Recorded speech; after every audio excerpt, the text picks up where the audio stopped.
Continuamos. Estamos en los antecedentes o las cuestiones previas, un poquito para centrarnos y poco a poco entrar en el tema. Insisto que es largo, no se agota aquí, no se agotará en las sesiones que demos, hay que leerlo. Yo recomiendo, si uno puede hacerse con el libro este de Mundo Histórico y Reino de Dios, que tampoco es el sistema completo, evidentemente, de Canals, pero bueno, es lo que tenemos que hacer y lo que podemos hacer. ¿De acuerdo? Entonces hemos visto los tipos y los antitipos y no nos dejemos engañar por el lenguaje. El antitipo es la culminación de algo que está en potencia y que en la Biblia nos puede salir como la pequeña serpiente que luego se aparecerá en el Apocalipsis o el gran dragón. Si uno leyera en paralelo los primeros capítulos del Apocalipsis y del Génesis y el Apocalipsis, vería que es casi como un libro cuando se cierra y entonces se adecúan muy bien pues muchas de esas cuestiones que están en forma de tipo en el Génesis y forma de antitipo en el Apocalipsis. Hablando de los tipos, hay un tipo muy importante. Yo he ido dejando caer varias pistas. Al principio hemos hablado como el padre Orlandis cuando se declara el Estado de Israel. Dice, aquí empieza algo, aquí hay un cambio, aquí hemos pasado una página en la historia porque se está reuniendo al pueblo de Israel y es la condición indispensable para que, ya veremos, Israel, en un acto de soberbia, pues se irá sin querer reconocer al cristianismo, habrá tribulación sobre Israel y habrá conversión de Israel y esa conversión permitirá la plenitud de los tiempos. Por tanto, el tipo de Israel es muy importante. Cuando leemos en el Génesis eso tan misterioso de Caín, Caín es el primogénito. Una vez oí un cura que decía la tontería, que decía, no, es que claro, Cristo es el primogénito, porque bueno, en el mundo judío los primogénitos siempre son los más queridos por Dios. Bueno, pero lo decía en un sentido que no era, porque todos los primogénitos, hasta que no aparece Jesús, todos son un fracaso. Caín es el primogénito, un fracaso, Ismael es primogénito, un fracaso, todos los primogénitos son como no son capaces de corresponder a lo que se espera del primogénito, hasta que llega Cristo. Bien, dicho esto, Caín, que mata a Abel, Dios parece que lo lógico sería que le castigara y que fulminara, pero dice, al contrario, que matare a Caín lo pagará 7 veces. Yahvé le puso una señal a Caín para que nadie le encontrase, lo atacara y lo matara. A Caín no se le puede tocar, no se le puede matar, porque aquí Caín es tipo de Israel, es el primogénito, es el pueblo escogido que tiene que recibir la esperanza mesiánica, reniega de ella y, bueno, luego lo veremos y el próximo día, como San Pablo en la carta a los romanos lo dice y lo marca, ¿no? Yo os he predicado a vosotros los gentiles para darles celos a estos de Israel que no había recibido. Es una cosa tremenda, ¿no? El amor que tiene al pueblo judío San Pablo, porque es judío, pero y quiere como rescatarlo de la perversión de haber renegado del Mesías. Entonces Caín no puede ser tocado, no puede ser exterminado. No podemos decir, los judíos no recibieron a Cristo, pues ya nos olvidamos de ellos. No, tienen que recibir a Cristo, tienen que reconocer al Mesías y lo reconocerán. Esto pasará en la plenitud al final de la plenitud de los tiempos. Por eso, cuando vemos los barrios judíos en las ciudades medievales, en Barcelona, Gerona, cualquier sitio, curiosamente siempre los barrios judíos estaban en torno a los obispados, palacios episcopales o las catedrales, conforme ante la ira del pueblo gentil que por cualquier excusa hacía una matanza de judíos, los sucesores de los apóstoles, los obispos, tenían como claro de que el pueblo tiene que estar acogido, tiene que estar protegido, el pueblo de Israel, porque en un momento determinado va a tener un papel fundamental en la historia de la salvación. ¿Vale? Bien, y he dicho antes, ha salido la frase, el nombre de la higuera, el término de la higuera, digo, ojo, que esto siempre en la Biblia, en el Nuevo Testamento, representa al tipo del pueblo de Israel. En Mateo 21 leemos algo tremendo, pues, todas son tremendas, pero a veces son más tremendas. Entonces, Jesús saca la ira, estamos acostumbrados, Jesús más pero ahí saca la ira, una ira casi comparable a la de los mercaderes del templo. Porque se levanta por la mañana, dice San Mateo, por la mañana temprano, cuando Jesús volvía a la ciudad, sintió hambre. No sintió sed, pues aquí se sintió hambre. No hago hambre solo material, evidentemente. Al ver una higuera junto al camino, se acercó a ella, pero únicamente encontró ojos. La higuera no había dado frutos. Es Israel, es evidente, no había dado frutos. Entonces dijo a la higuera, imaginaros, está contando San Mateo que Cristo se dirige a la higuera, está hablando de una higuera, debía empezar. Este tío está loco, bueno, está hablando de la higuera. Le dijo a la higuera, que nunca más vuelvas a dar fruto. Y en aquel mismo instante se secó la higuera. Es terrible, ¿no? Una ira divina, seca una higuera de golpe. ¿Cómo lo podría decir? Cristo es antipológico, ¿no? Sacar claro. No, es el pueblo de Israel, que no ha dado su fruto. Es verdad que esta ira se trastocará en la historia en misericordia y nos llevará a aquel momento. Cada uno en las escrituras escoge más sus versículos preferidos. Hay unos versículos que ves la ternura de Cristo en el sentido más trágico, más profundo, ¿no? Cuando llora ante la muerte de Lázaro, que lo va a resucitar, pero llora, ¿no?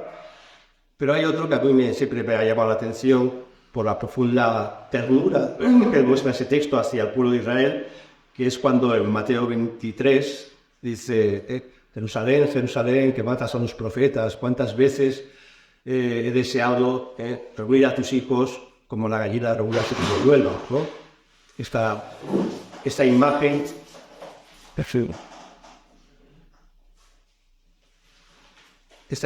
de Cristo afeitado por su pueblo, por su raza, que lo quiere acoger, ¿no? Esta figura de acoger a sus hijos como la gallina a sus polluelos bajo sus alas, evidentemente hace referencia también a ese momento del final de los tiempos mesiánico, donde habrá un solo Señor bajo un solo pastor.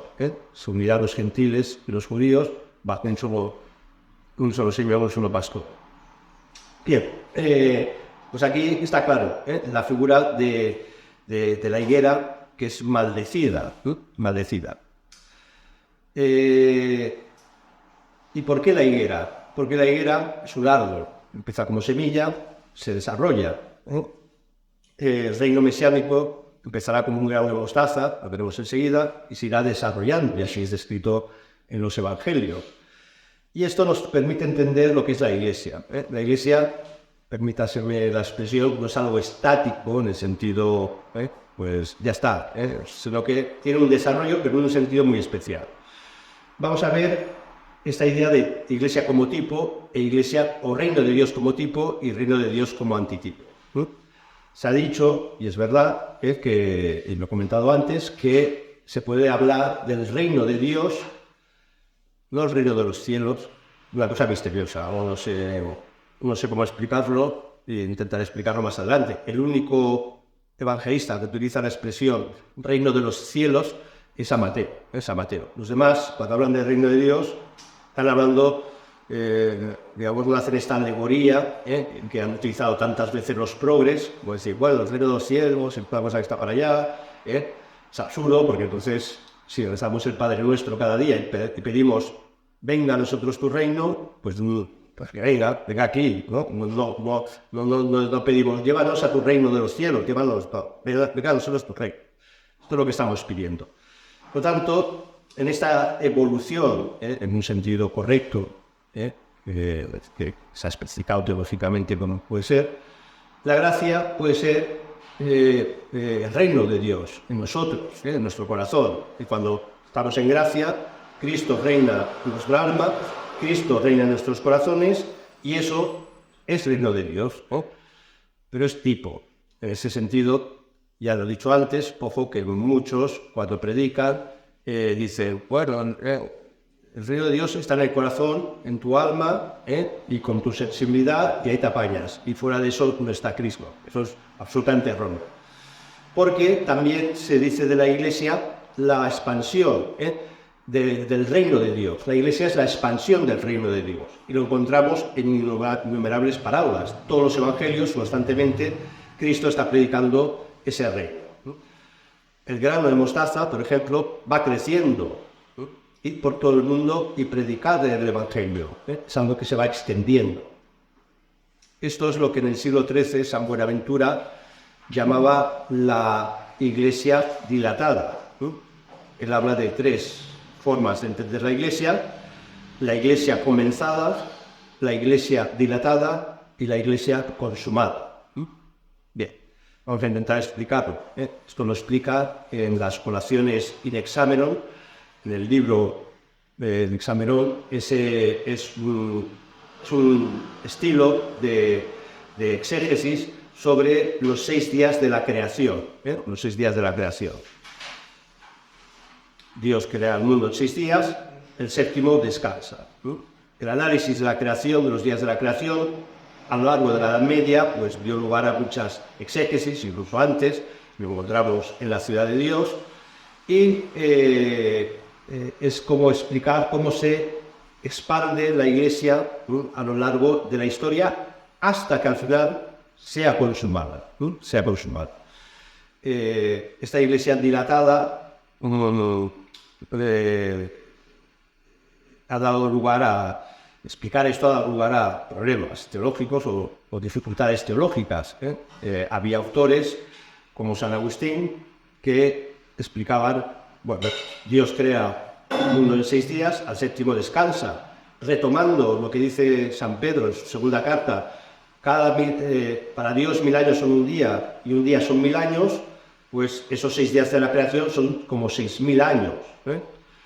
Todavía en tiempos de San Agustín se contaba el tiempo con el calendario judío, bien, si querías, si estabas más helenizado, con el calendario romano desde la fundación de Roma, pero no había esa idea que tenemos hoy de X años después de Cristo. Esto viene en el siglo VI y además de una forma bastante curiosa, una de esas ironías de la providencia de Dios, que luego explicaremos otro día, pero tenemos que tener claro que el concepto de medir el tiempo pues era esto, y casi se usaba el calendario judío. Hoy estamos en el año 5780 más o menos del calendario judío. Los judíos lo cuentan desde la creación del hombre, ¿vale? Cuentan así y su calendario oficial es esto. Y esto, pues San Agustín todavía en la cabeza tenía esto. Bueno, estamos en la historia de 6000 años literales y luego el reino de los cielos, 1000 años de alegoría. Eso causaba problemas. Lo veremos con calma, porque son problemas teológicos para entender la teología de la historia. Algunos decían, no, el reino de Dios será en la historia, dentro de los 6000 años. Dentro de los 6000 años. Y aquí vendrán muchas derivaciones, unos reinos que muchas veces pensaban que eran políticos, carnales, bueno, otros más o menos espirituales, pero en la historia. Y ya lo veremos que San Agustín, por un miedo terrorífico a una serie de herejías que empezaban a dominar la cristiandad, pues interpreta que alegóricamente que el reino de Cristo estará fuera de la historia, ¿no? En el séptimo día estará fuera. Y esos 1000 años del séptimo día, entonces lo asocia al Apocalipsis, y hemos comentado que donde durante 1000 años se ha retenido Satanás. Bueno, esto es muy complicado, da igual, lo importante ahora es volver al argumento, tipo y antitipo. La Iglesia empieza en mi corazón, se expande en la historia, se dilata en la historia, y en un momento determinado la Iglesia será consumada, no consumida. Como algunos piensan que la Iglesia será consumida cuando se encadene la última percepción, la última tribulación de la Iglesia, pues se acaba la Iglesia y automáticamente ya viene un nuevo cielo y la nueva tierra. Sino que San Buenaventura decía, no, la Iglesia será consumada aquí en la historia. Bueno, estas tres formas de ver la Iglesia, ¿no? Comenzada, dilatada, consumada, tienen una relación. San Buenaventura está pensando en las tres alabanzas del Cantar de los Cantares a la amada. Bueno, tres alabanzas que en la analogía es el libro más precioso posiblemente de la Biblia, el Cantar de los Cantares, pues lo toma como referencia, ¿vale? Un pequeño apunte. Canals decía, y tiene algunos artículos en Cristiandad, que habla de la consumación del reino en la teología de San Buenaventura. Él siempre decía que su esquema, el esquema del padre Orlandis, bueno, tenía bastante conexión con el de San Buenaventura. No era lo mismo, pero tenía cierta conexión. San Buenaventura, siglo XIII, se está enfrentando a una gran herejía. Más adelante en este curso, algunos ponentes, como Stefano Abate, os hablarán de las derivaciones de la herejía de Joaquín de Fiore, donde, claro, San Buenaventura tiene que competir con un esquema absolutamente herético, que era el de Joaquín de Fiore. Joaquín de Fiore decía, hay tres edades en la historia: la edad del Padre, Antiguo Testamento; la edad del Hijo, Nuevo Testamento, que es la historia de la Iglesia; y habrá un momento, que todavía no ha empezado, pero que viviremos, que será la edad del Espíritu Santo. Y esa edad del Espíritu Santo, la revelación, el Espíritu Santo continuaría revelándose, sería como una nueva dimensión de la historia de la salvación. Sabemos por fe que no es así. La revelación acaba con Cristo, acaba con el Apocalipsis, y ya no hay otra revelación que no sean las revelaciones particulares que Dios dispensa, ¿vale? Pero la herejía joaquinita permitió que en esa edad del Espíritu Santo aparecieran y se aseguraran muchas formas de reino mesiánico, insisto, muchas veces político, muchas veces carnal, muchas veces, bueno, muy miserable. Entonces, San Buenaventura dice, sí, habrá un reino de Cristo consumado en la tierra, pero no al estilo de esa tercera etapa de San Joaquín de Fiore, sino dentro de la Iglesia. Bien, ¿qué imagen nos ofrecen las Escrituras de esa Iglesia consumada dentro de la historia? Nos ofrecen varias imágenes. En la del grano de mostaza se ve muy bien. Mateo 13. Mateo 13 dice, el reino de Dios... ya he dicho que el único que habla del reino de Dios es San Mateo. El reino de Dios es como un grano de mostaza que toma un hombre, lo siembra en el campo. El grano de mostaza es la semillita más pequeña posible. Es la más pequeña de todas las semillas, pero cuando crece es la mayor de las hortalizas y se hace algo. Algo que se hace algo. Vamos a ver esta figura de algo. De tal suerte que las aves vienen y anidan en sus ramas. Yo cuando leo esto, siempre me viene a la cabeza la fachada del nacimiento de Gaudí. Todos la hemos visto, la hemos contemplado, no sé si la hemos conseguido interpretar, pero clarísimamente Gaudí, entre miles de cosas que expresa en esa fachada del nacimiento, está expresando el reino mesiánico. Hay tres puertas, una dividida por una columna. Las tres puertas es una forma de entrar en la Iglesia, que es a través de las virtudes teologales. Una representa la fe, la esperanza la otra, y la del centro la caridad. Y la puerta de la caridad empieza con una columna de hierro, un forjado de hierro, que por cierto Gaudí lo encargó y nadie sabía hacerlo, y Gaudí al final es el que lo hace, que representa el Antiguo Testamento. De ahí sale una columna de piedra, donde está grabada toda la genealogía que nos aparece en los Evangelios de Cristo, para llevar al nacimiento de Cristo. Es la promesa mesiánica, el Mesías, que se ha cumplido en Cristo. Luego pues, se va viendo la estrella de Belén, la purificación, bueno, y se llega al árbol de arriba. Todos hemos visto un árbol, con 21 palomas. ese árbol, esas palomas, tiene una significación, ¿eh? Es una plenitud, en este caso puede ser en la eternidad, porque el ciprés, que lo copió de, lo fotografía y lo copia de la carpuja de Tiana, representa la eternidad, y las almas cobijadas en la eternidad. Por tanto, un desarrollo de una promesa mesiánica que culmina, evidentemente, en el cielo, donde las almas salvadas estarán acogidas en ese árbol, ¿vale?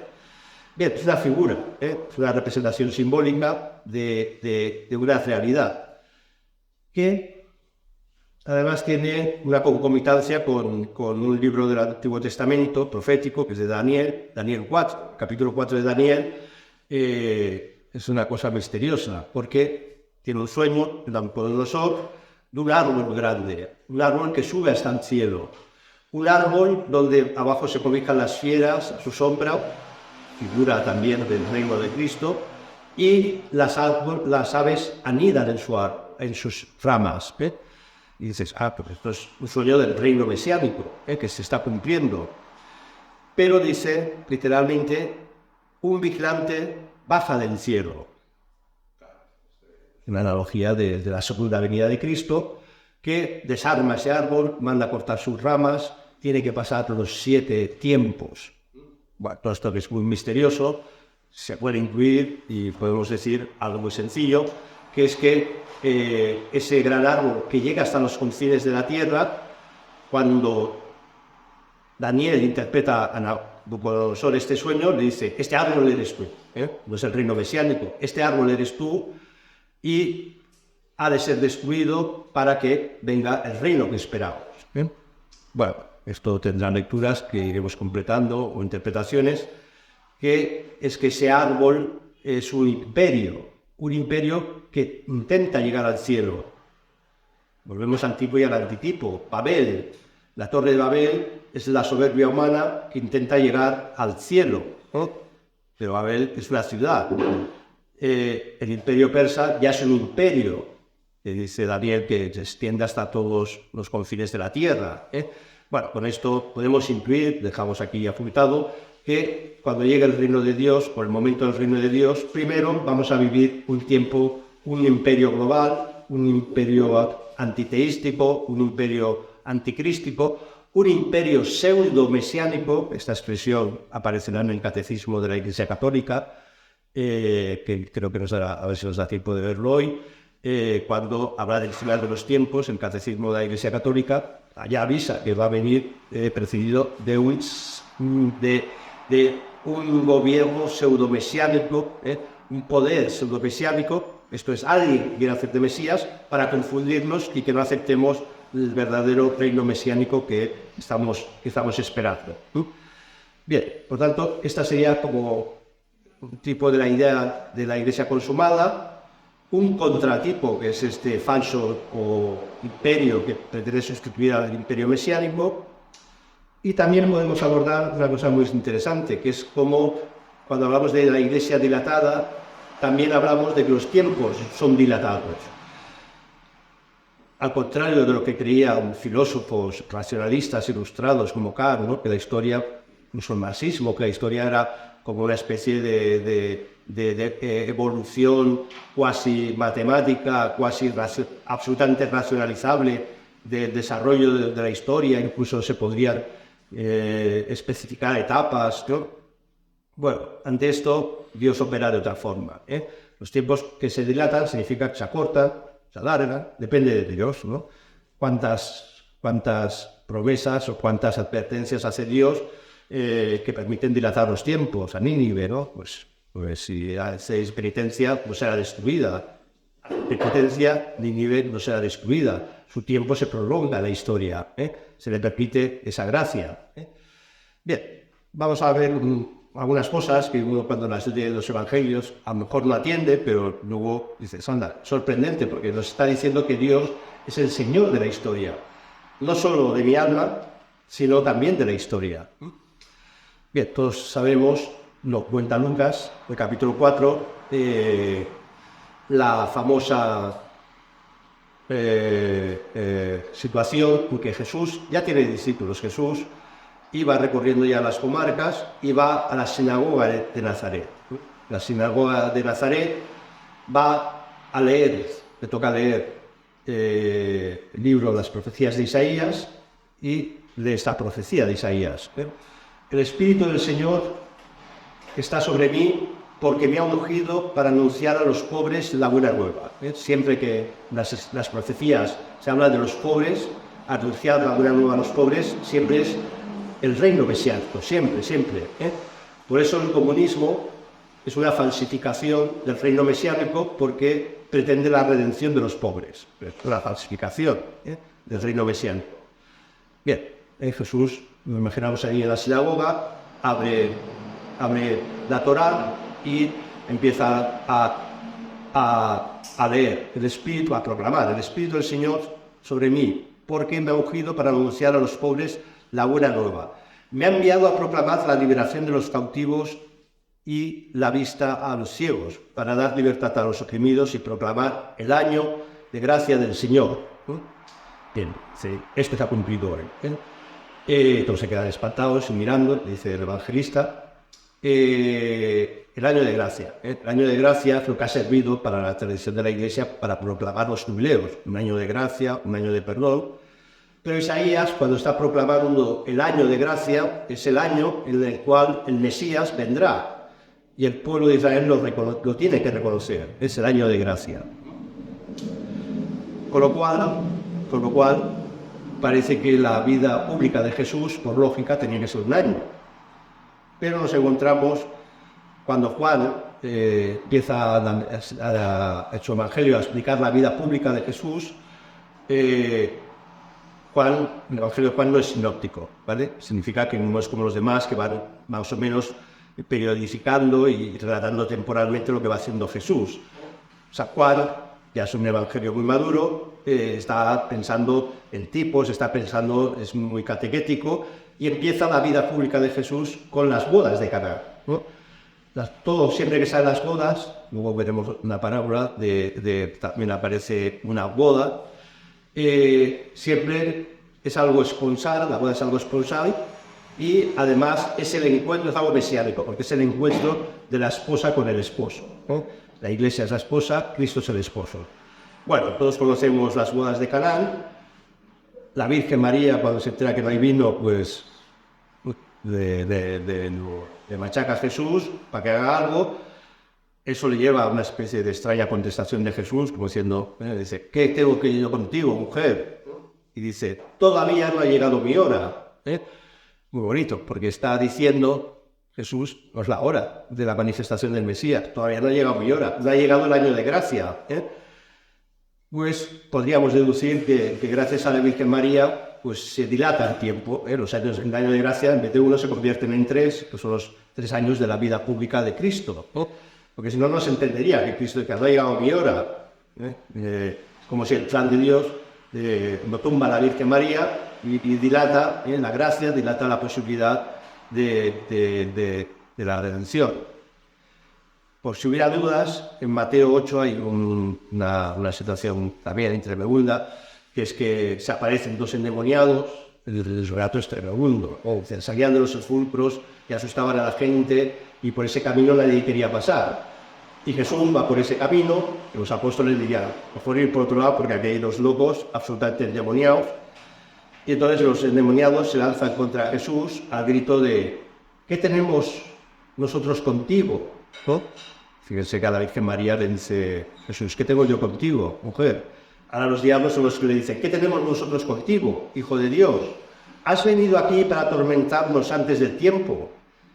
Fíjense, algo curiosísimo. Los demonios tendrían, lo que Dios les permite entender, que es bien poco, pero tendrían, bueno, aquí va a venir el Mesías o va a venir alguien y de repente alguien llega antes de lo que ellos esperaban. Se han adelantado los tiempos. Los tiempos se dilatan, los tiempos se contraen. Los tiempos se contraen. Terrible aquella expresión de Mateo 24, ese capítulo que Jesús mismo nos está dando las señales de los tiempos. Dice, y si aquellos días no se acortaran, no se abreviaran, lo que está diciendo Jesús es que esos días se van a acortar. Lo que en el plan de Dios iba a ser algo en tiempo, pues se van a cortar. No sé, porque si no, no se salvaría nadie. Esto es tremendo, no se salvaría nadie. Pero la atención a los elegidos se abreviarán aquellos días, ¿no? Apocalipsis 13. Pero Mateo 24. Esto está diciendo que Cristo, Dios, decide que los tiempos se alarguen, se acorten. No es condicional, es que ya se nos anuncia que esos días la tribulación sea tal que todos los que vivieran ese tiempo se condenarían. Incluso los llamados a ser escogidos, los santos. La gran tribulación. Entonces esos tiempos serán acortados. Esto lo digo porque a veces hay gente que le da por la numerología y vamos a calcular el fin del tiempo. Ha sido gente que hizo los argumentos brutales para decidir que se acababa todo el año 2000, ¿no? Pero claro, yo decía, ¿2000 por qué? Porque Cristo va a abrir esos tiempos, o sea, no sabes cuántos años. No hagamos estas cosas porque no sirven para nada. Además, en esa ironía divertida de Dios, cuando todavía los cristianos calculaban el tiempo según el calendario judío, o helenizados, como decía, pues según la fundación de Roma, los calendarios eran muchos y diversos, no existía un calendario universal como ahora, pues en el siglo VI al Papa Juan I se le ocurre encargar a un monje bizantino, Dionisio de Exiguo. Exiguo era porque era pequeñito, el enanito, Dionisio el enanito, o el Exiguo, que calculará el nacimiento de Cristo. Bueno, la Pascua, porque evidentemente caga la Pascua y por eso podríamos deducir el nacimiento de Cristo. Y por esas ironías de la providencia se equivoca de fecha y entonces resulta que Cristo ha nacido 6 años antes de Cristo, según nuestro calendario. Esto, ¿por qué Dios permite estas cosas? Pues me imagino para humillar nuestra soberbia y pensar que podemos hacer cálculos y numerologías. Esto no sirve, inclusive en absoluto. Dicho esto, vamos a reflexionar sobre ese momento de la venida de Cristo, la parusía. La parusía. Como saben, la palabra parusía es la que da lugar a la palabra parroquia. La parroquia es la parusía, es donde llega el misionero, llega el sacerdote, donde va a hacer su misión. Bien, la parusía está en referencia, evidentemente, con esa segunda venida, que ya os he ido hablando, diciendo, y tiene que ver con ese momento de la ascensión de Cristo. Todo esto ya sabido, pero bueno, por si acaso lo decimos. La ascensión de Cristo está relatada en Lucas y en Mateo, pero en Marcos, muy sucintamente, una pincelada de la ascensión de Cristo. Pero luego en los Hechos de los Apóstoles, el propio San Lucas ya da unas pistas. 2-3 versículos, pero muy intensos, profundamente intensos. Han sido reunidos en un sitio, no sabemos bien cuál es el monte de la ascensión, la tradición, pero no lo sabemos bien. Dice, estaban reunidos y le preguntaron, Señor, ¿es en este momento que vas a establecer el reino de Israel? Esto es muy potente, porque Cristo se ha pasado toda su vida pública anunciando el reino, no tenía que morir, no tenía absolutamente nada de la resurrección, hasta que no pasa ese momento, hasta que no llega.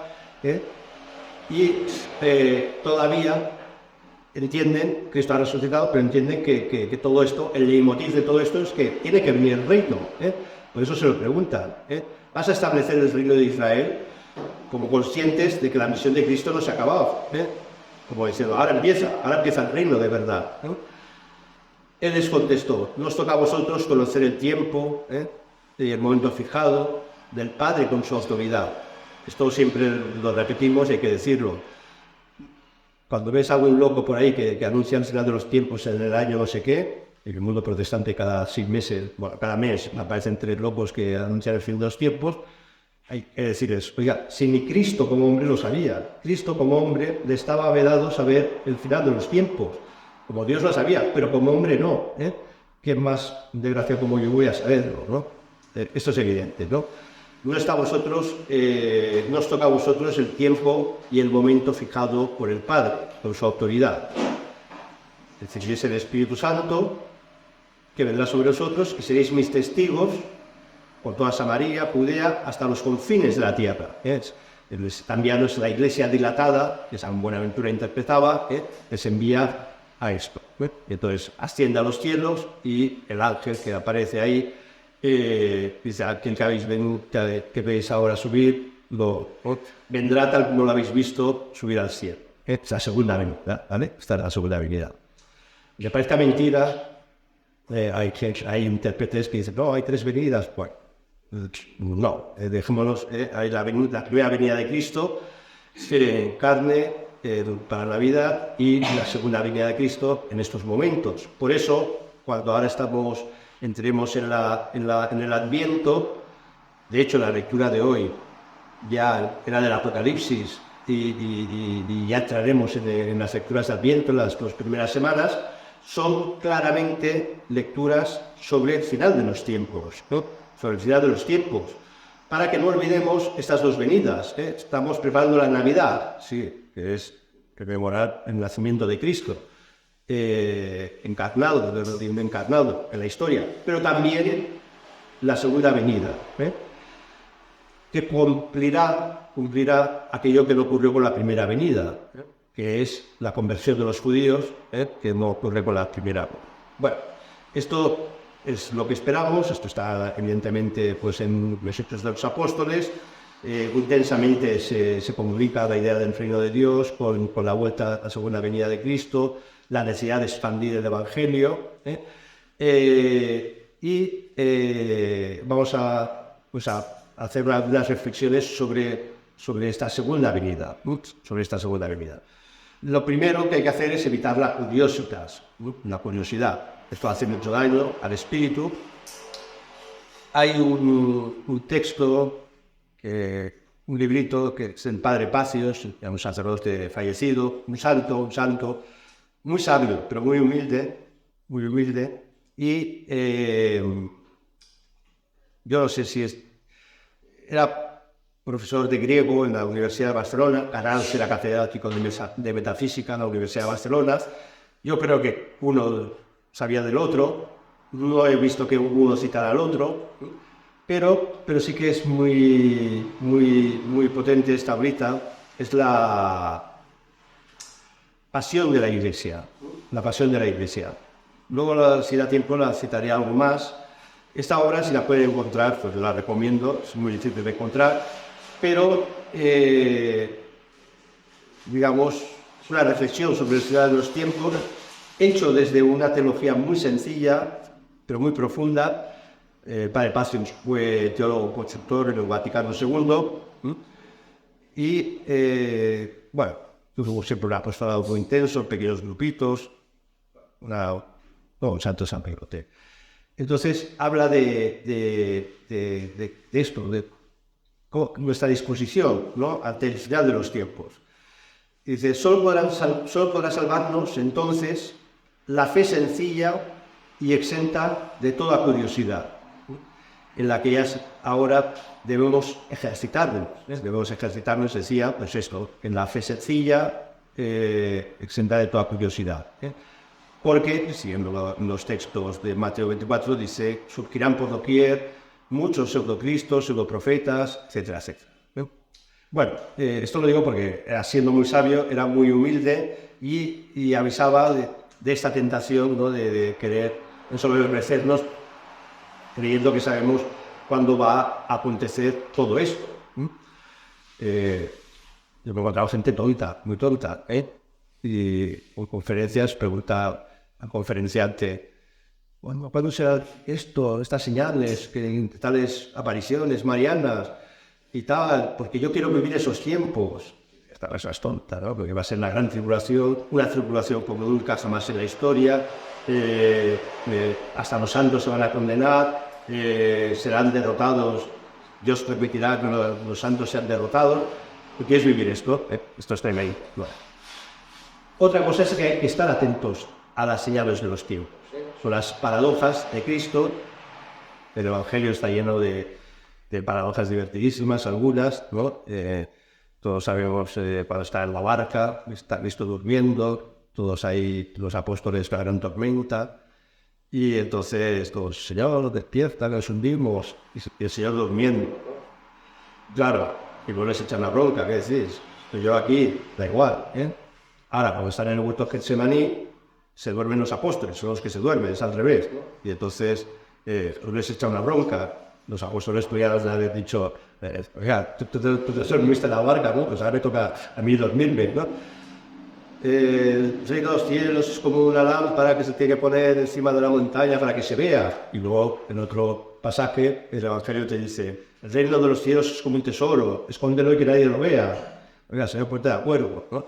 Bueno, no es que el Señor fuera contradictorio, cada cosa tiene su qué, su interpretación, su sentido, y esto es lo que hay que ir buscando, ¿no? Para ello, quizás el mejor consejo nos lo da Pío XII, en un discurso el 7 de mayo del 41, Pío XII, en su discurso que hace, lo titula Primavera de las familias, Primavera de la Iglesia y Primavera de la naturaleza.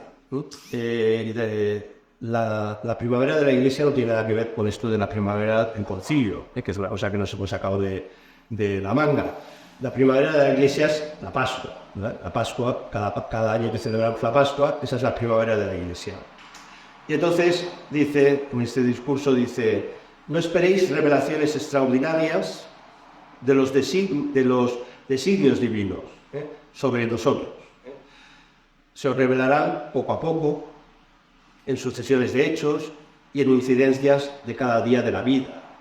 Y esto es la actitud de los católicos. Si nos obsesionamos ahora con lo que he dicho, te vas a YouTube y hay 100.000 canales que te están contando cada minuto cuándo se va a acabar el mundo.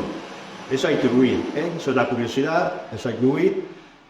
Hay que ser muy humildes. Dios ya poco a poco a cada alma le va predisponiendo a entender los tiempos y evidentemente sí, hay que estar atentos a los tiempos. Atentos a los tiempos. Bien, aquí podemos traer a colación un autor que citaba mucho Canals, porque a su vez lo citaba el padre Orlandis, porque a su vez lo citaba su sobrino Juan Rovira, el padre Juan Rovira, que es Cornelio Alápide. Cornelio Alápide es un jesuita flamenco entre el siglo XVI y XVII. Se puede considerar que es de los mejores comentaristas de las Escrituras, sin lugar a dudas, aunque ha pasado ahora ya desapercibido. Y Cornelio Alápide pues va dando, como interpretando y comentando las Escrituras, pues iba dando muchos retazos de cómo sería este final de los tiempos, ¿no? Donde pues habla de ese reino anticrístico, ¿no? Ese reino que va a intentar destruir a la esperanza mesiánica. Habla de cuando sea derrotado ese imperio anticrístico, se dará la unión entrará Israel en el seno de la Iglesia, etcétera, etcétera. Bueno, va dando una serie de descripciones, pero que nos avisan, ya las veremos ya más sistemáticamente, pues avisan de que no tenemos que dormir, no tenemos que dormir. Bien, esto de no dormirse, también tenemos una parábola magnífica, que son las de las 10 vírgenes, las 10 vírgenes. Es una parábola que viene precedida de ese famoso capítulo 24, Cristo ha visto el templo, prácticamente llora porque ve que ese templo profetiza que va a ser destruido, profetiza que el pueblo escogido, sea el pueblo de Israel, sean los gentiles, que recibimos el Evangelio porque Israel no lo recoge, pero vendrán esos tiempos terribles, nación contra nación, padres contra hijos, bueno, todo eso que describe también Lucas en el capítulo 21, bueno, todos esos momentos terribles, Cristo los está contando, y cuando deja de contarlos, que los apóstoles estarían un poco así ya traumatizados, les ofrece una parábola, que vuelve a salir la parábola de la higuera, por tanto está hablando del reino mesiánico, y después ya nos viene la famosa parábola, estamos ya en el capítulo 25 de San Mateo, de las 10 vírgenes. Bien, esta parábola a mí siempre me ha fascinado, y cuando he oído homilías, pues he tenido siempre la tentación de creer que a veces los curas no lo han entendido. Y claro, el pecado de soberbia de que yo sí que lo han entendido, pero bueno. Da igual, la cuestión es que hay que leerla y hay que meditar.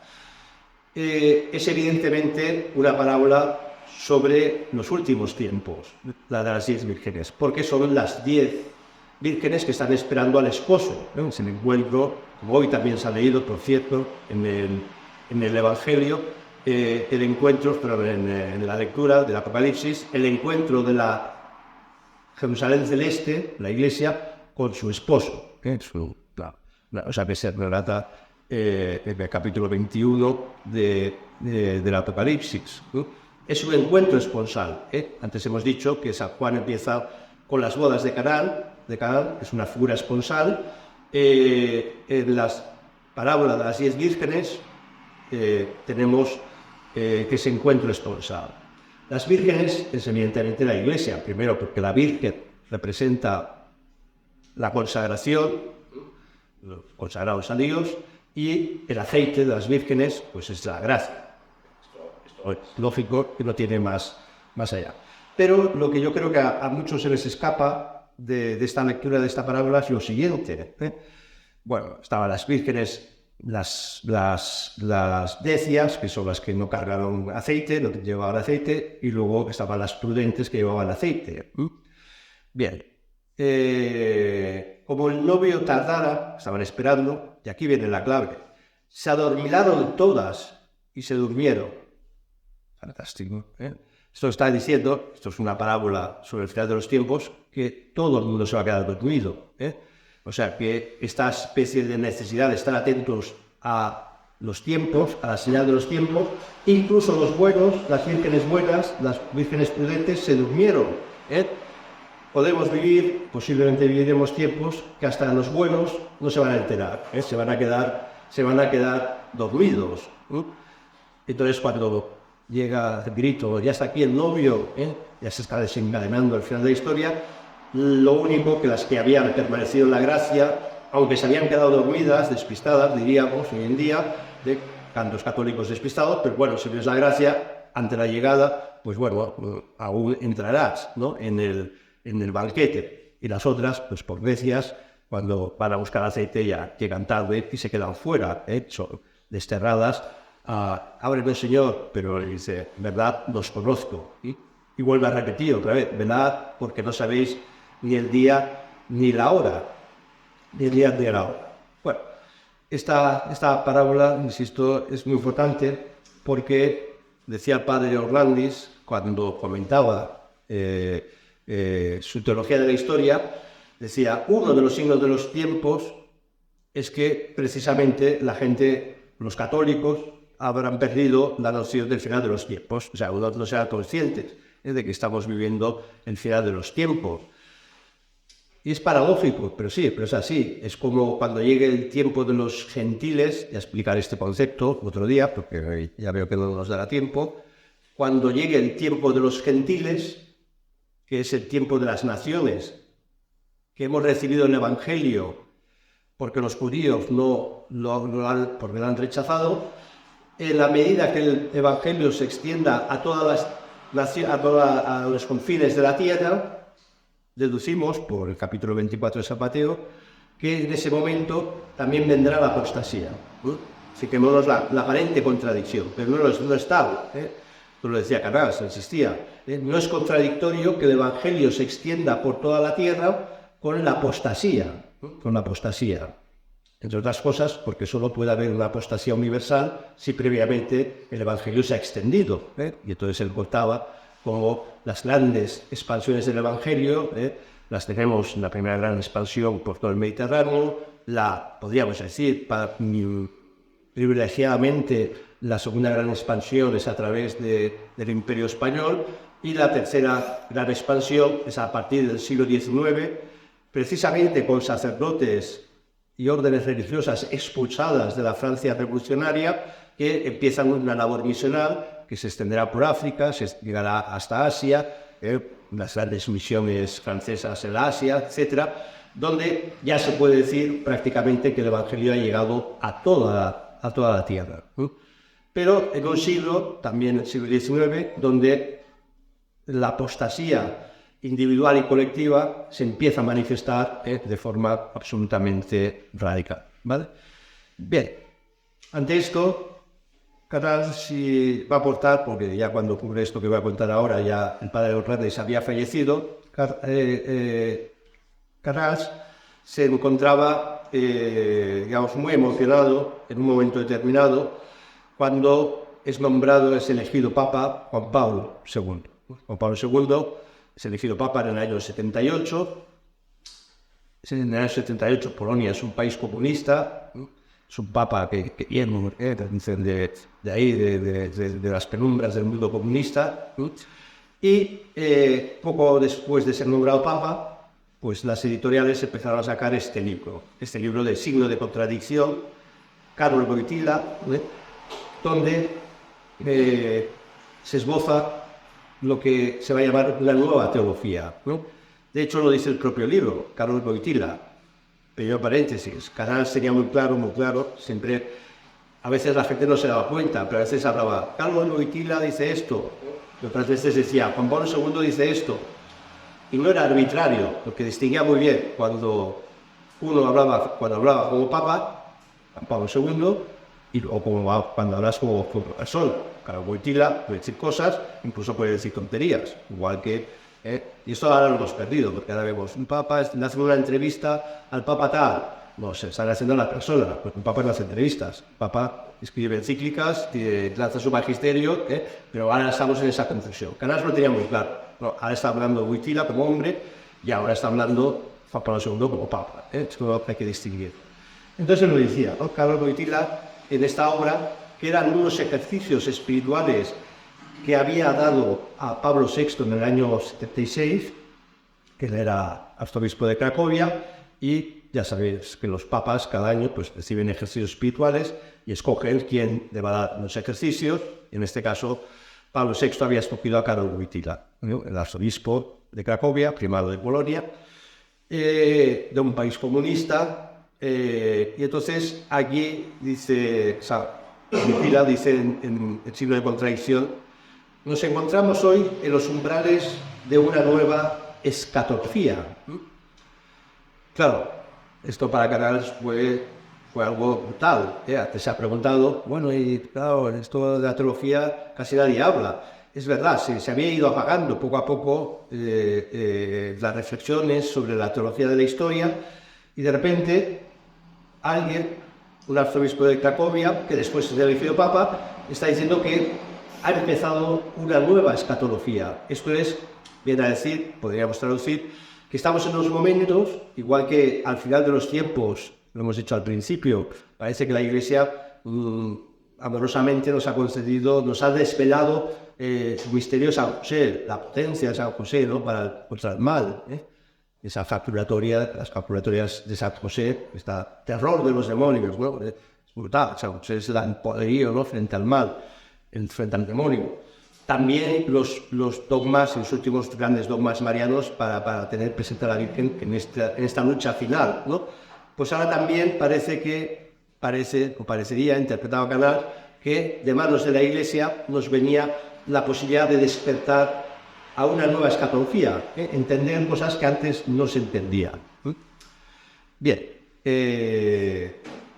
esto es importante. San Buenaventura dice una cosa tremenda en ese Colaciones in Hexameron, en ese libro, en ese comentario, dice, cuando habla del reino, dice, esto se refiere principalmente, cuando habla del final de los tiempos, de la consumación de la Iglesia, esto se refiere principalmente al tiempo del Nuevo Testamento, cuando la Escritura ha sido manifestada, y máximamente al fin, cuando serán entendidas las Escrituras, que ahora ya se entienden. Esto es impresionante. San Buenaventura, siglo XIII, está diciendo que las Escrituras, dentro de su complejidad, de su conclusión, Apocalipsis, todo esto, lo iremos entendiendo en la medida que pase el tiempo, en la medida que esas señales se vayan cumpliendo. Y ahora voy a decir una cosa un poco brutal, pero es así. San Agustín, siendo lo que era, un gigante en la Iglesia, un santo padre impresionante, tenía vedado entender ciertas cosas de la teología de la historia, simplemente porque es del siglo IV y todavía no han pasado muchas cosas que pueden permitir entenderlo, ¿no? Y San Roberto Bellarmino, el gran teólogo contra los protestantes y sus interpretaciones alocadas del Apocalipsis, puede entender mucho mejor acontecimientos en la historia, interpretar mucho mejor cosas oscuras de las Escrituras que San Agustín, simplemente porque ya ha pasado un tiempo, se han ido desvelando toda una serie de signos de los tiempos. Dicho así suena muy fuerte, pero es así. Solo así podremos entender por qué San Agustín no acaba de encajar o digamos, no acaba él mismo duda sobre su teología de la historia, cómo afilarla, pero es lo tipo, eso no nos tiene que preocupar. Entonces, cuando aparece esta nueva escatología, quedará concentrada, bueno, Karol Wojtyła, que luego Canas pues cita la Lumen Gentium, digamos, simplemente para que veamos, la renovación del mundo, dice la Lumen Gentium, del Concilio Vaticano II, está irrevocablemente decretada y en cierta medida se anticipa realmente en este siglo. La renovación del mundo es cuando los cielos nuevos y la tierra nueva se produzcan. Antes se han decidido por el reino mesiánico y eso está antecedido en este mundo. Se está diciendo que es histórico, que el reino de Cristo va a ser histórico. Esto es muy, muy importante. Vale, entonces, para completar hoy y para intentar acabar con una cierta cumplimiento de horario, vamos a leer algo que después de Signo de Contradicción el propio Juan Pablo II impulsaría, que sería el Catecismo de la Iglesia Católica, ¿vale? Si cogemos los grandes catecismos impulsados por papas, tenemos el Catecismo Romano de San Pío V, muy completo, muy extenso, más sucinto el Catecismo de San Pío X, y luego el Catecismo de la Iglesia Católica, impulsado por Juan Pablo II, ¿vale? Los dos primeros, cuando en los catecismos siempre se revisa primero el credo, ¿no? Lo que implica el credo, ¿no? En forma de preguntas, respuestas, se va intentando solucionar las dudas de fe o aclarar qué es lo que tenemos que creer, ¿vale? Cuando se habla del credo, de las proposiciones de la resurrección, que vendrá Cristo a juzgar a vivos y muertos, por tanto, al final de los tiempos, Cristo vendrá a juzgar a vivos y muertos. En los catecismos de San Pío V y San Pío X hablan de los novísimos, simplemente. De los novísimos, ¿qué es? De cuál será, en el orden de la salvación de nuestra alma, la experiencia al final del tiempo. Cristo vendrá, resucitará a los muertos, los juzgará, y unos irán al infierno, otros al purgatorio y otros al cielo. Estos son los novísimos. Pero no entran en teología de la historia. En cambio, sorprendentemente, el Catecismo de la Iglesia Católica sí que, cuando comenta el artículo de vendrá a juzgar a vivos y muertos, ahonda, como nunca se había hecho de un catecismo. Una cosa es lo que dijeron los teólogos, los exégetas, Cornelio Lápides, San Roberto Bellarmino, eso es una cosa, pero que un catecismo promovido por un pontífice ya empieza a desarrollar teología de la historia, es que se está dando ese salto cualitativo, esa nueva escatología. No en un sentido de que nos hemos inventado una escatología progre que va contra lo anterior, no, en el sentido de que algo que no teníamos, ahora la Iglesia nos lo está proporcionando para descubrir los tiempos. Y dice, como no da mucho tiempo, voy a simplemente a resumir puntos. Por ejemplo, el 672 va del 670 al 677, si alguien lo quiere revisar. Pero bueno, por ejemplo, dice el Catecismo, punto 672, el tiempo presente, según el Señor, es el tiempo del Espíritu y el testimonio, pero es también un tiempo marcado todavía por la tribulación, todo eso que aparece en el Apocalipsis, que aparece anunciado en Mateo 24, ya lo está reconociendo el Catecismo. La prueba del mal, tendremos que sufrir una prueba, como nunca en la historia de la humanidad, inaugurar los combates de los últimos días. en otro punto, el 674, la venida del Mesías glorioso es un momento determinado en la historia.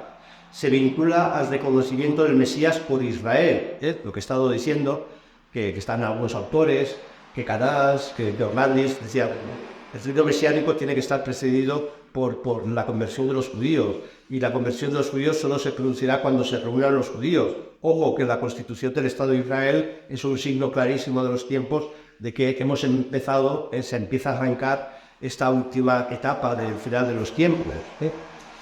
Bien, se producirá la plenitud de los gentiles, la plenitud de los judíos, que entrarán por los gentiles, y eso dará la plenitud del reino de Dios.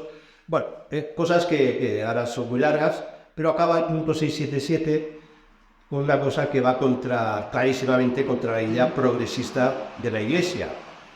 Dice, la Iglesia solo entrará en la gloria del reino a través de la última Pascua, en la que seguirá a su Señor en su muerte y resurrección. La Iglesia tiene que pasar la tribulación de la muerte, por tanto la aparente desaparición en la tierra, y la resurrección. El reino no se realizará, por tanto, mediante un triunfo histórico de la Iglesia, en forma de proceso creciente, fruto de los programas de pastoral y fruto de las inversiones. La Iglesia no va a crecer así, no va a surfar así, sino una victoria de Cristo sobre el desencadenamiento del mal. Referencias al Apocalipsis. Digo esto y acabo hoy con esto, citando al Padre Pacios. El Padre Pacios escribió esto casi 40 años antes que el Catecismo de la Iglesia Católica, y yo era la primera vez que lo leía. En otros autores también lo he vuelto a encontrar, pero sorprendentemente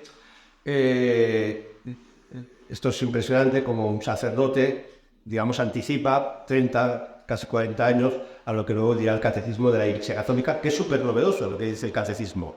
La Iglesia tiene que seguir la pasión de Cristo, su muerte y su resurrección.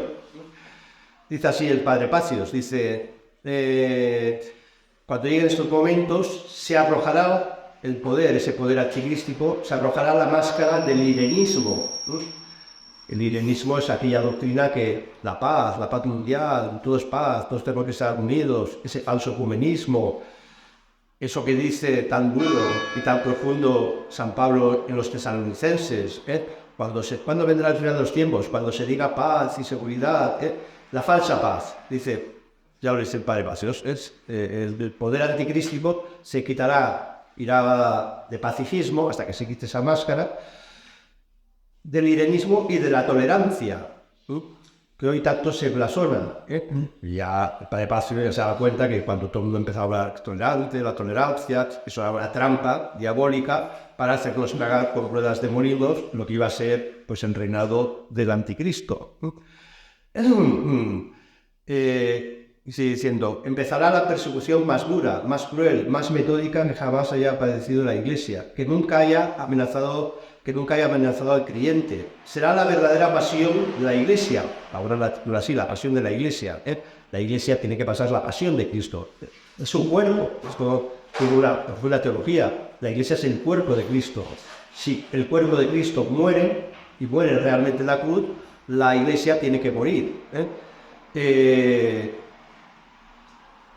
Será la verdadera pasión de la Iglesia, así como la de sus miembros, para imitar la del divino fundador, para así poder participar de su triunfo, martirio silenciado, del que no podrá escribirse ni quizás aún hablarse, martirio del que se añadirá el oprobio de toda calumnia y difamación, que habrá que soportar en silencio, imitando el silencio de Cristo en la pasión, al momento que los cristianos perseguidos tendremos que aguantar todas las calumnias, aguantarlas en silencio, como en su pasión Cristo tenía que aguantar en silencio ante Caifás pues las acusaciones, y aguantar que le escupieran, y aguantar todo. Bien, esta es la pasión de Cristo. Bien, esto, insisto, es muy importante, porque me está asociando la historia de la Iglesia no como una asociación más, sino como el cuerpo místico de Cristo, y para que la Iglesia llegue a ser esa Iglesia consumada, ese reino de Cristo consumado, primero no nos quedará más remedio, les quedará a los Cristo que pasar por esa pasión. Bien, evidentemente va contra el discurso optimista y progresista linealmente de la historia de la Iglesia que algunos proponen, pero esto es lo que nos dice la fe. Bueno, como el tiempo se acaba, pues dejamos simplemente aquí y continuaremos la segunda parte el próximo mes. Pero hay tiempo de preguntas. Okay. Gracias. And Sí, la pasión de la Iglesia. Padre Pacios, misionero del Sagrado Corazón. Conocéis la iglesia de Nuestra Señora del Sagrado Corazón aquí en Barcelona. Un santuario. Pues el Padre Pacios estaba ahí. Porque los misioneros del Sagrado Corazón. Qué cosa misteriosa. El fundador, el Padre Chevalier, de los misioneros del Sagrado Corazón no está canonizado porque sus escritos, yo no puedo acceder a ellos porque no los tengo físicamente y además no han sido traducidos nunca al castellano, pero sus escritos estaban muy centrados en el final de los tiempos, ¿no? Y la necesidad de la devoción al Sagrado Corazón del final de los tiempos. Y eran tan potentes, tan apocalípticos, que sus propios hijos, los misioneros del Sagrado Corazón, les ha dado siempre vergüenza los escritos del Padre Chevalier. Nunca los han traducido, los han ocultado y nunca han anunciado su proceso de beatificación. Es como una orden que no quiere que su fundador sea beatificado. Pues, bueno, aquí he fallado. Dentro de este misterio, pues el Padre Pacios tiene otras obras muy bonitas, muy potentes teológicamente, la amada, el amor, la pasión de la Iglesia. Es un sacerdote que los que lo conocimos, pues encontramos lo que eran verdaderos sacerdotes, ¿no? Esto de con sotana. Vino a Barcelona de misiones, vio que nadie tenía sotana, ya se había quitado todo el mundo, pues lo primero que hizo fue ponerse una sotana y confesar, y ponerse a confesar constantemente. Bueno, por desgracia, muchos de estos sacerdotes ya murieron, eran sacerdotes muy santos, iban en la leyenda. No conocidos, pero que sí que hay que conocer sus obras, o al menos quien sienta un poco la llamada, pues estoy aquí.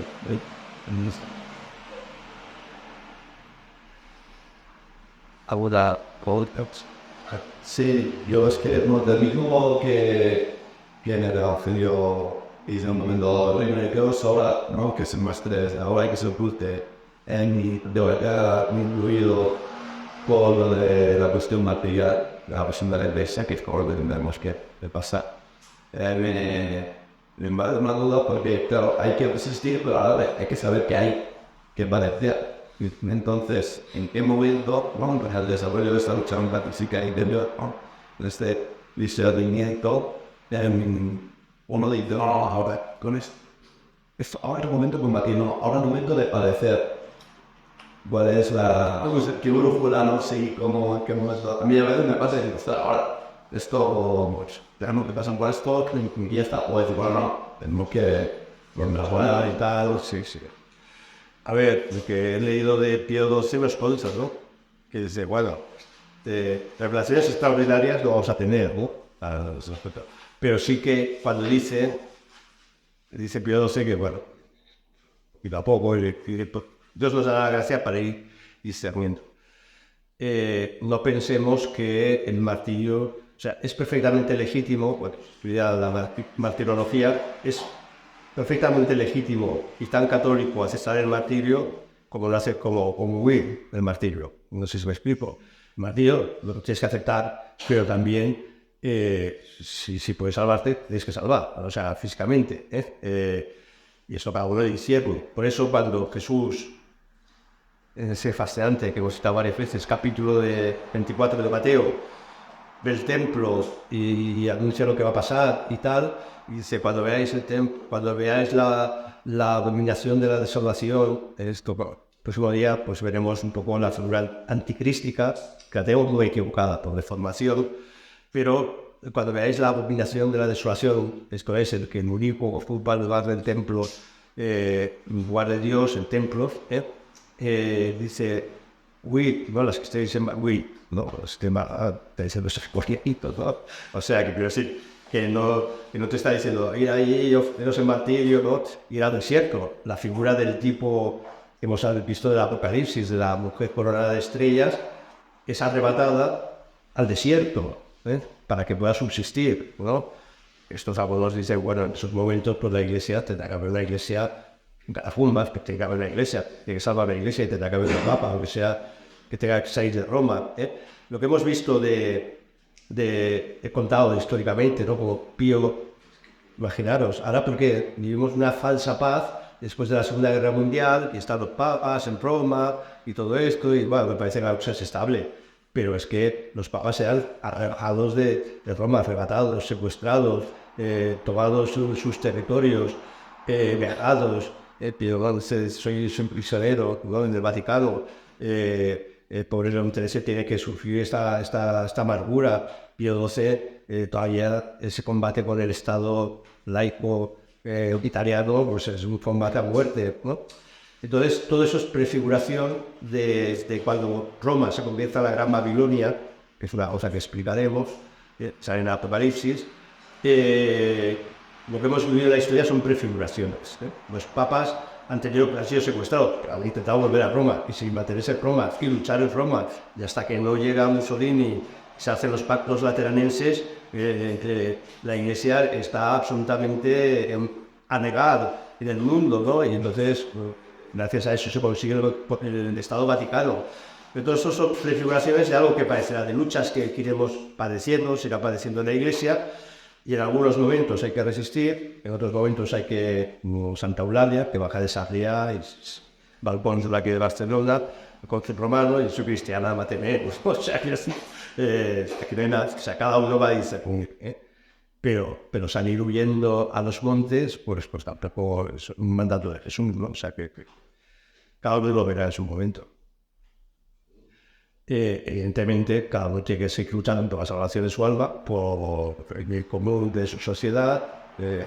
Hasta el final de los tiempos seguiremos siendo seres animales políticos, seres sociales y políticos, y tenemos que ver la salvación, nuestro bien particular, la salvación de nuestra alma y la salvación de las sociedades. La lucha social política, esto es evidente. Otra cosa es que al final de los tiempos pues ya sea prácticamente imposible, pero eso se va en este modo. Y como los tiempos se dilatan, hay momentos que lo hemos visto. Un santo, o sea, Enrique Dosó estaba convencido, este es el último tiempo, este es el último siglo, ya después de lo que está pasando, se está cumpliendo todo y va a venir, pero bueno, Dios va dilatando los tiempos y luego vive el final de los no sé si he contestado. Sí, bueno, en el oración hay que pedir la gracia y la capacidad del Espíritu Santo que también en el exterior donde la medida racional. En esta vida no hay que pedir el martirio, y no creo que se escandalicen los curas, no hay que pedir el martirio. Lo que hay que pedir es la gracia para pedir el martirio.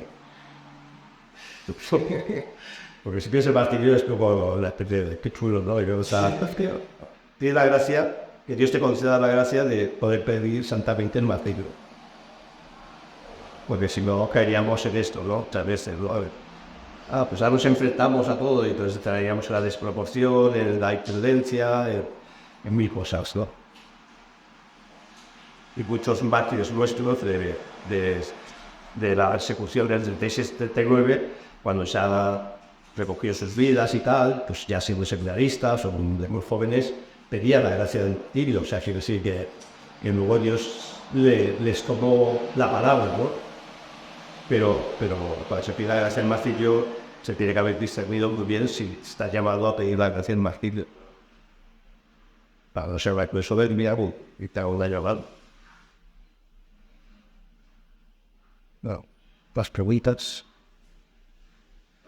Vale, pues no las relaciones símbolos o acciones expuestas, ¿verdad? Pero no hay que leer eso, digamos, de la historia de lo que dice como hay que leer. Sí, dice San Pablo que dice, estad atentos a las profecías, tomad lo bueno y dejadlo de lo inútil, ¿no? Entonces, ante las revelaciones particulares, son revelaciones particulares. Si te das un bien al alma, al espíritu, pues síguelas. Que te meten la locura de casi una neurosis sal corriendo porque bueno, te va a hacer muchísimo daño al alma, ¿no? Entonces hay que tener esa prudencia. Curiosamente, el padre Pacios, cuando escribe esto, lo escribe en el año 74, Garabandal estaba en pleno apogeo, y hace referencias a Garabandal. Luego, si uno leía esta obra ya en los años 90, decía, ¿qué padre mete Garabandal, no? Ahora Garabandal vuelve a estar potente, ¿no? Y entonces hay cosas que dices, ahora entiendo, o incluso me encaja mejor toda la obra, ¿no? Y eso que parecía un añadido de Garabandal, pues bueno. Pero porque, primero, yo creo que mucha gente en Barcelona, el padre Pacios, creía en Garabandal, y yo siempre he dicho que hasta que la iglesia no se pronuncie tampoco me pronunciaré, pero sí que puedo dar testimonio de que los que iban a Garabandal de Barcelona eran muy buena gente, muy buenos católicos. O sea, siempre había un friki y dos o tres, pero era gente muy buena, muy devota, gente de escuela, gente del Padre Alba, gente que había mantenido, digamos, intentó mantener el catolicismo como lo habían heredado de sus padres, ¿no?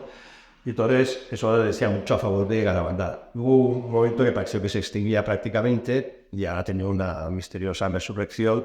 Entonces ahí cada uno, pues con toda paz, pues que cada otro que dice San Pablo, ¿no? Examinar las profecías, tomar lo bueno y dejarlo que os separe o despiste. A ver, hemos que de alguna manera especifican, no que las persiga, porque también estás que tienen que ver o con la muerte en el caso de Conchita o cosas así, o si fuesen un tipo de donde se va a necesitar las cosas. Sí, ahí. Que me quedé Con mucha violencia.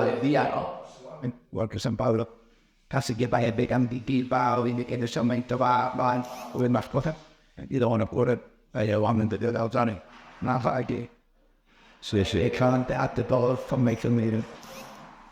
Son muy complicadas, pero primero, cuando hay una visión mística, una cosa es lo que da visión mística y otra cuando el místico lo expresa, lo que ha recogido, ¿no?